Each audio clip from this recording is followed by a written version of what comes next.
Next, managing issues during a reading. Now, as far as issues, I'm talking about issues that you may have with a client or a gallery, okay? So we're talking one-on-one, we're also talking one on group. The first one, which is absolutely the most common, is what everyone calls dropping a link, okay? So when you are linked to a spirit and something happens, usually it's some sort of distraction that kind of sucks you away from the link. How do you get back to that? Well, focus is the obvious answer. But if there is a distraction, we need to address that distraction. For a lot of times, if it's one-on-one, it's the other person talking. And we need to try and keep our subconscious mind focused on the link instead of our conscious mind concentrating on talking to the person. Now, a lot of this can be addressed by discussing your rules with your client before the reading starts, okay? Some clients get excited, some clients get emotional, but it is our job to establish the link with the spirit and the client. So really, we're having two conversations at once, which is obviously why this is the most common issue, because it's hard to have two conversations at once, even if they're on related topics, right? It's like a game of telephone. It just is. So if the other person is talking, how do you politely tell them to shut up? You're trying to concentrate here and listen to the dead person. Obviously, don't say that. Give me a second. Hold on. I'm listening. Or, 1 second, you know. So you're not really dismissing them. You're telling them to kind of hold your thoughts till you're able to get back to them, okay? A lot of people will specifically state in their rules, when I'm doing a reading, please hold all questions till the end, okay? What I need to hear from you as a client is yes, no, I don't understand, or I need more information, right? These are the basics. So if your client is yes, I'm not sure, could you tell me more? That's not a conversation, that's quiet input, right? So if you're talking to Aunt Mary and Aunt Mary is saying whatever Aunt Mary is saying, and your client is like, oh my God, she used to bake the best cookies. Have you ever had oatmeal? No, you've never had cookies like my Aunt Mary. That's a distraction, okay? That's a conversation that could be had at the end of the reading rather than in the middle of the reading when you're trying to connect and get the message from Aunt Mary to your client, all right? And at that point, your link is pretty much broken. I mean, even people with really good focus like cookies, it's distracting. So how do we reconnect to our link, all right? First off, we either have to deal with the distraction. Oh, that sounds really good. Let me get this message through, and I'd love to hear more about Aunt Mary. So kind of accepting that they're emotionally invested in this and want to discuss this with you, but we need to finish the connection first, right? And then quiet, take a moment of quiet, breathe, and try and get your link back. All right, if Aunt Mary is gone, Aunt Mary is gone. That's not your fault, okay? Say, you know what, I'm sorry, I can't get Aunt Mary. Let's see if we can try and get somebody else, okay? So you can either try and pick up your link again. You can try and find another link. You need to address the distraction. Sometimes you can calmly remind them of your rules.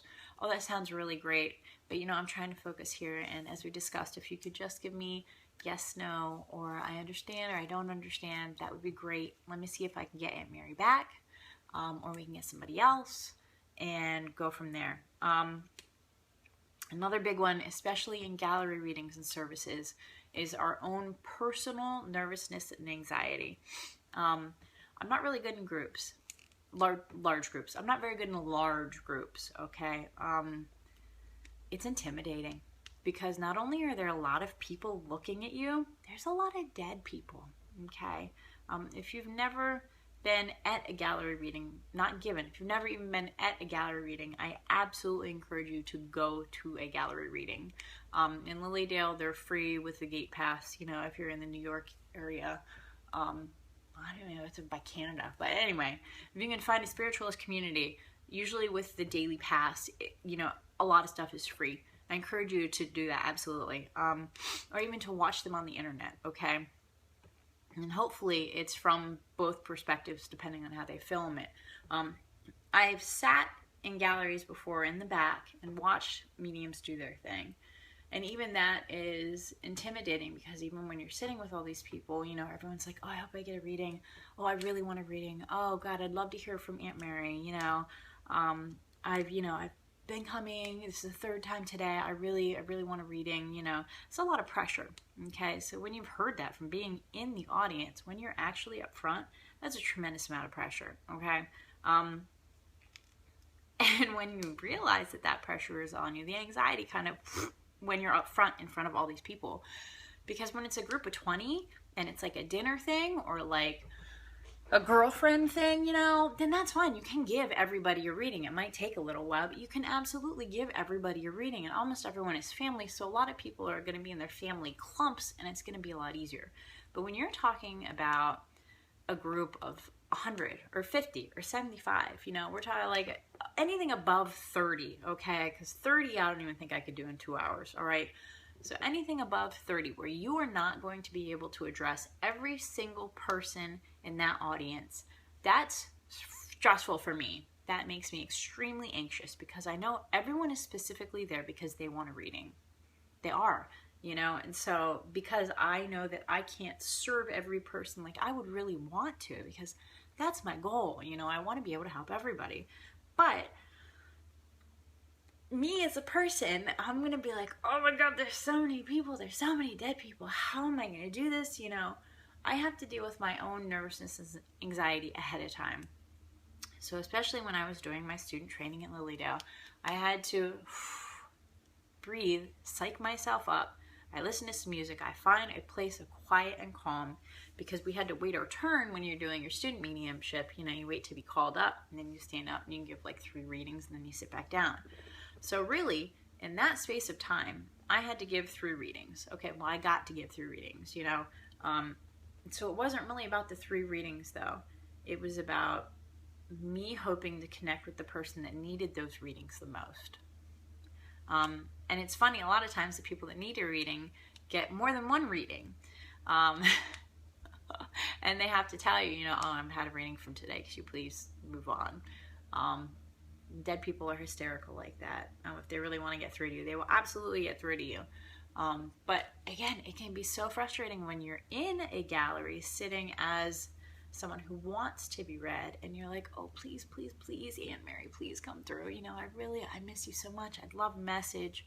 And the person next to you is going, oh, please, please, please, Uncle Jim, I just want to know you're okay. You know, I miss you. I'm having so many problems with your daughter, blah, blah, blah. And you realize you're not the only one in need. And sometimes you have to accept the fact that somebody else in the gallery has more need than you, and therefore gets the message.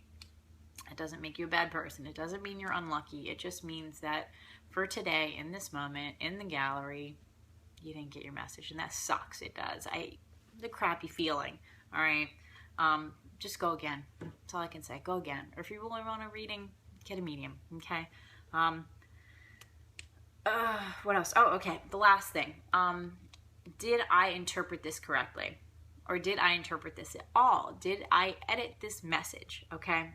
This is another big issue people have when they not even lose focus. You get kind of wrapped up in everything, because there's a certain energy when you're reading people, and it's very much like a wave.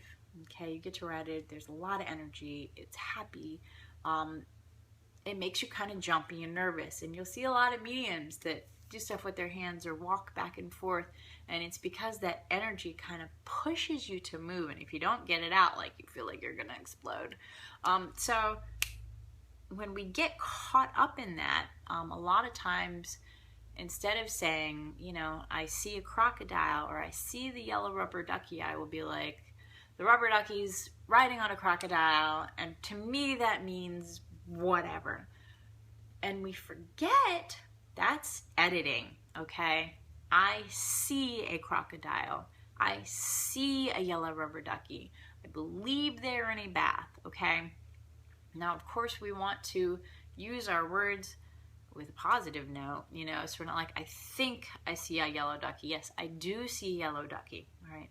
I don't think I see a crocodile. I see a crocodile. Not, I think they are in a bathtub. I believe they are in a bathtub, okay? Obviously, you want to be sure of yourself, and you want to make sure that you manage your words to express that to your clients, all right? Again, you have to upgrade your vocabulary, people. Upgrade your vocabulary and watch what comes out of your mouth. So yes, we have to let go of what we want. It'd be really cool to see a rubber ducky riding a crocodile, but that's not what I saw. And instead of getting caught up in the energy, because I want to get the evidence through so that I can pull through the message. All right, the evidence is more of a chore because the goal is to get to the message. But really, we have to have that positive evidence there to have the person link up and say, okay, you're right, that is Uncle Jim. All right, what's my message? For us, it's about the message, getting to the message. But for the other person, we have to prove to them evidentially and for sure that this is the person, whoever it is, and then we get to get the message, right? It's a little frustrating, you know. Evidence can be boring, but the message is exciting, right? Even if it's a boring message, like I love you, I miss you, I hug you, I kiss you, still exciting, okay?